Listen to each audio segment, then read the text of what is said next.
욥기 1장.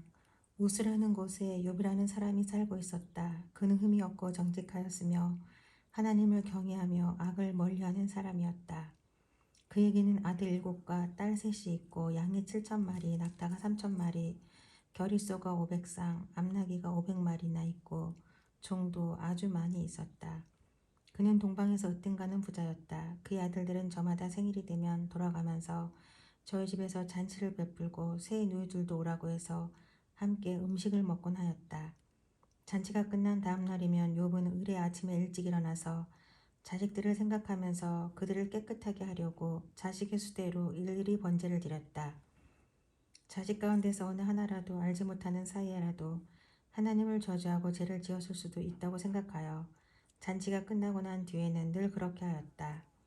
욥은 모든 일에 늘 이렇게 신중하였다. 하루는 하나님의 아들들이 와서 주님 앞에 섰는데 사탄도 그들과 함께 서 있었다.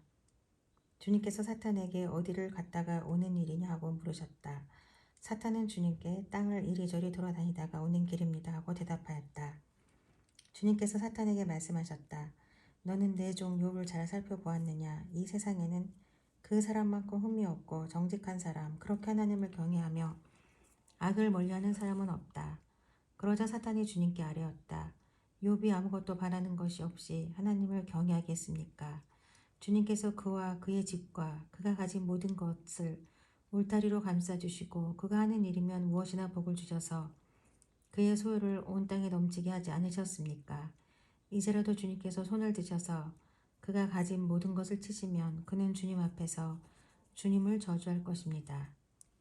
주님께서 사탄에게 말씀하셨다. 그가 가진 모든 것을 다 내게 맡겨보겠다. 다만 그의 몸에는 손을 대지 말아라. 그때 사탄이 주님 앞에서 물러갔다. 하루는 욥의 아들과 딸들이 맏아들의 집에서 음식을 먹으며 포도주를 마시고 있는데 일꾼 하나가 욥에게 달려와서 다급하게 말하였다. 우리가 소를 몰아 밭을 갈고 나귀들은 그 근처에서 풀을 뜯고 있는데 스바 사람들이 갑자기 들이닥쳐 가족들을 빼앗아 가고 종들을 칼로 쳐서 죽였습니다. 저 혼자만 겨우 살아남아서 주인 어른께 이렇게 소식을 전해드립니다. 이 일꾼이 아직 말을 다 마치지도 않았는데 또 다른 사람이 달려와서 말하였다. 하늘에서 하나님의 불이 떨어져서 양떼와 목돈들을 살라버렸습니다. 저 혼자만 겨우 살아남아서 주인 어른께 이렇게 소식을 전해드립니다. 이 사람도 아직 말을 다 마치지 않았는데 또 다른 사람이 달려와서 말하였다. 갈대아 사람 세 무리가 갑자기 낙타떼에게 달려들어서 모두 끌어가고 종들을 칼로 쳐서 죽였습니다. 저 혼자만 겨우 살아남아서 주인 어른께 이렇게 소식을 전해드립니다. 이 사람도 아직 말을 다 마치지 않았는데 또 다른 사람이 달려와서 말하였다. 주인 어른의 아드님과 따님들이 큰 아드님 댁에서 한창 음식을 먹으며 포도주를 마시는데 갑자기 광야에서 강풍이 불어서 그 집 내 모퉁이를 내리쳤고 집이 무너졌습니다. 그때 젊은 사람들이 그 속에 깔려서 모두 죽었습니다. 저 혼자만 겨우 살아남아서 주인 어른께 이렇게 소식을 전해드립니다. 이때 욥은 일어나 슬퍼하며 겉옷을 찢고 머리털을 민 다음에 머리를 땅에 대고 엎드려 경배하면서 이렇게 말하였다.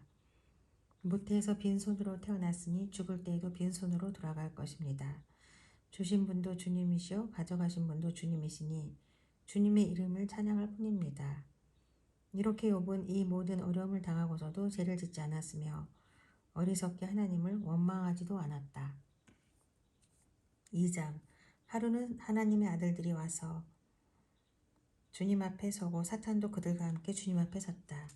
주님께서 사탄에게 어디를 갔다가 오는 길이냐고 물으셨다. 사탄은 주님께 땅을 이리저리 돌아다니다가 오는 길입니다 하고 대답하였다. 주님께서 사탄에게 말씀하셨다. 너는 내 종 욥을 잘 살펴보았느냐? 이 세상에 그 사람만큼 흠이 없고 정직한 사람, 그렇게 하나님을 경외하고 악을 멀리하는 사람이 없다. 내가 나를 부추겨서 공연히 그를 해치려고 하였지만 그는 여전히 자기의 온전함을 굳게 지키고 있지 않느냐. 사단이 주님께 아뢰었다. 가죽은 가죽으로 대신할 수 있습니다. 사람은 자기 생명을 지키는 일이면 자기가 가진 모든 것을 버립니다. 이제라도 주님께서 손을 들어서 그의 뼈와 살을 찌시면 그는 당장 주님 앞에서 주님을 저주하고 말 것입니다. 주님께서 사탄에게 말씀하셨다. 그렇다면 그를 너에게 맡겨보겠다. 그러나 그의 생명만은 건드리지 말아라. 사탄은 주님 앞에서 물러나 곧 욥을 쳐서 발바닥에서부터 정수리에까지 악성 종기가 나서 고생하게 하였다. 그래서 욥은 잿더미에 앉아서 옹기조각을 가지고 자기 몸을 긁고 있었다. 그러자 아내가 그에게 말하였다. 이래도 당신은 여전히 신실함을 지킬 것입니까? 차라리 하나님을 저주하고서 죽는 것이 낫겠습니다. 그러나 욥은 그에게 이렇게 대답하였다. 당신까지도 어리석은 여자들처럼 말하는구려. 우리가 누구는 복도 하나님께로부터 받았는데 어찌 재앙이라고 해서 못 받는다 하겠소. 이렇게 하여 욥은 이 모든 어려움을 당하고서도 말로 죄를 짓지 않았다. 그때 욥의 친구 세 사람 곧 데미 사람, 대만 사람, 엘리바스와 수아 사람 빌닷과 나아만 사람 소발은 욥이 이 모든 재앙을 만나서 고생한다는 소식을 듣고 욥을 달래고 위로하려고 저마다 집을 떠나서 욥에게로 왔다. 그들이 멀리서 욥을 보았으나 그가 욥인 줄 알지 못하였다. 그들은 한참 뒤에야 그가 바로 욥인 줄을 알고 슬픔을 못 이겨 소리내어 울면서 겉옷을 찢고 또 공중에 티끌을 날려서 머리에 뒤집었었다. 그들은 밤낮 이랫동안을 욥과 함께 땅바닥에 앉아 있으면서도 욥이 겪는 고통이 너무 처참하여 입을 열어 한마디도 말할 수 없었다. 욥기 3장. 드디어 욥이 말문을 열고 자기 생활을 저주하면서 울부짖었다. 내가 태어나던 날이 차라리 사라져 버렸더라면, 남자 아이를 배웠다고 좋아하던 그 밤도 망해 버렸더라면, 그 날이 어둠에 덮여서 높은 곳에 계신 하나님께서도 그 날을 기억하지 못하셨더라면, 아예 그 날이 밝지도 않았더라면, 어둠과 사망의 그늘이 그날을 제 것이라 하여 검은 구름이 그날을 덮었더라면, 낮을 어둠으로 덮어서 그날을 공포 속에 몰아넣었더라면, 그 밤도 흑암에 사로잡혔더라면, 그 밤이 아예 날소와 달소에도 들지 않았더라면, 그 밤이 아무도 잉태하지 못하는 밤이었더라면, 아무도 기쁨의 소리를 낼 수 없는 밤이었더라면, 주문을 외워서 바다를 저주하는 자들이, 리오 야단도 길들일 수 있는 마력을 가진 자들이 그 날을 저주하였더라면, 그 밤에는 새벽 별들도 빛을 잃어서 날이 밝기를 기다려도 밝지를 않고 동트는 것도 볼 수 없었더라면 좋았을 것을. 어머니의 태가 열리지 않아 내가 태어나지 않았어야 하는 건데, 그래서 이 고난을 겪지 않아야 하는 건데, 어찌하여 내가 모태에서 죽지 않았던가? 어찌하여 어머니 배에서 나오는 그 순간에 숨이 끊어지지 않았던가? 어찌하여 나를 무릎으로 받았으며 어찌하여 어머니가 나를 품에 안고 젖을 물렸던가?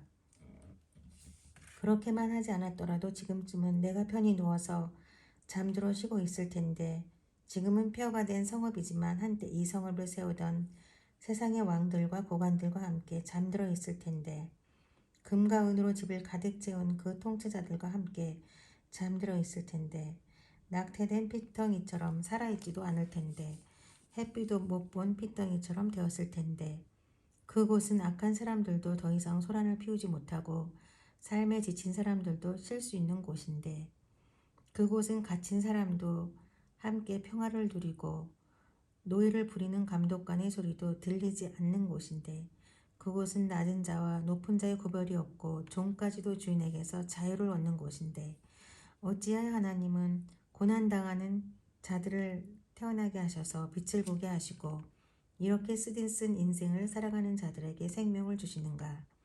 이런 사람들은 죽기를 기다려도 죽음이 찾아와 주지 않는다.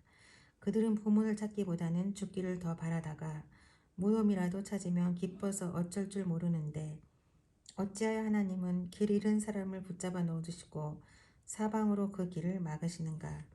밥을 앞에 놓고서도 나오느니 탄식이요, 신음소리 그칠 날이 없다. 마침내 그렇게도 두려워하던 일이 밀어닥치고 그렇게도 무서워하던 일이 다가오고야 말았다. 내게는 평화도 없고 안정도 없고 안식마저 사라지고 두려움만 끝없이 밀려온다. 4장. 대만 사람 엘리바스가 대답하였다. 누가 내게 말을 걸면 너는 짜증스럽겠지. 말을 하지 않으려고 했지만 참을 수가 없다. 생각해 보아라. 나도 전에 많은 사람을 가르치기도 하고 힘없는 자들의 두 팔을 굳세게 붙들어 주기도 했으며 쓰러지는 이들을 격려하여 일어나기도 하고 힘이 빠진 이들의 무릎을 굳게 붙들어 주기도 했다. 이제 이 일을 정작 내가 당하니까 너는 짜증스러워하고 이 일이 정작 내게 닥치니까 낙담하는구나. 하나님을 경외하는 것이 내 믿음이고 온전한 길을 걷는 것이 내 희망이 아니냐. 잘 생각해 보아라. 죄 없는 사람이 망할 일이 있더냐. 정직한 사람이 멸망할 일이 있더냐. 내가 본 대로는 악을 갈아 재난을 뿌리는 자는 그대로 거두더라. 모두 하나님의 입김에 쓸려가고 그의 콧김에 날려갈 것들이다. 사제의 울부짖음도 잠잠해지고 사나운 사자의 울부짖음도 그치는 날이 있다. 힘센 사자도 이빨이 부러진다. 사자도 늙어서 먹이를 잡지 못하면 어미를 따르던 새끼 사자들이 뿔뿔이 흩어진다. 한 번은 조용한 가운데 어떤 소리가 들려오는데 너무도 조용하여 겨우 알아들었다. 그 소리가 악몽처럼 나를 엄습하여 뼈들이 막 흔들렸다. 어떤 영이 내 앞에 지나가니 온몸에 털이 곤두섰다.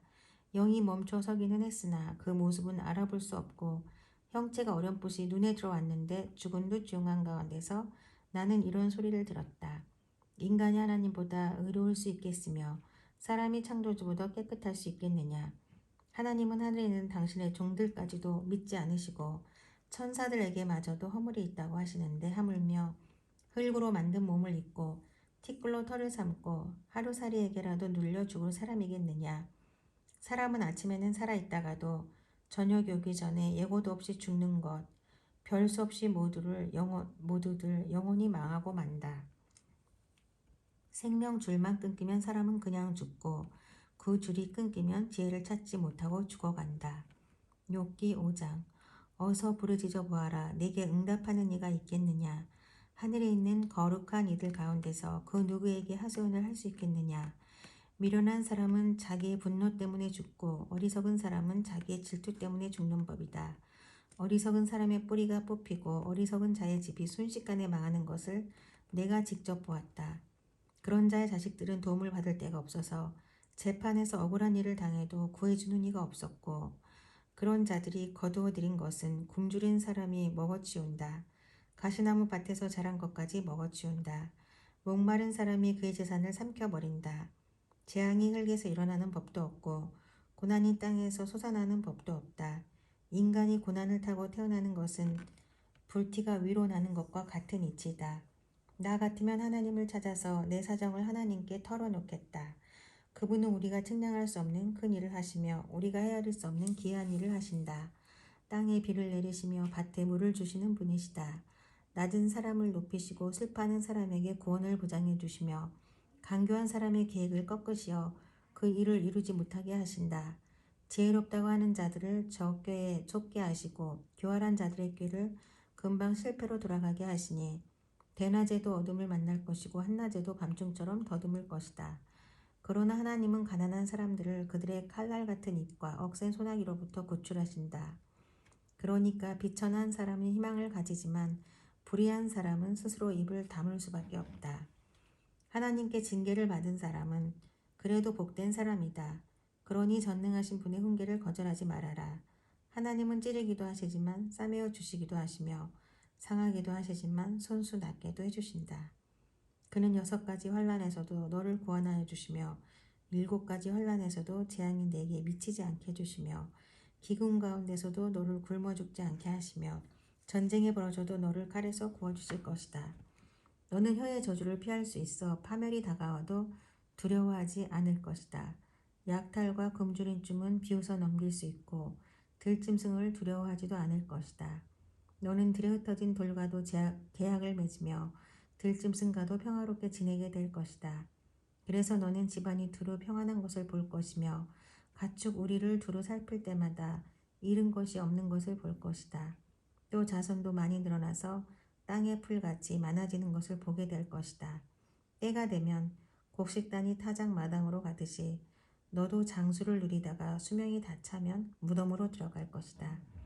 이것은 우리가 지금까지 살펴본 것이니 틀림없는 사실이다. 부디 잘 듣고 너 스스로를 생각해서라도 명심하기 바란다.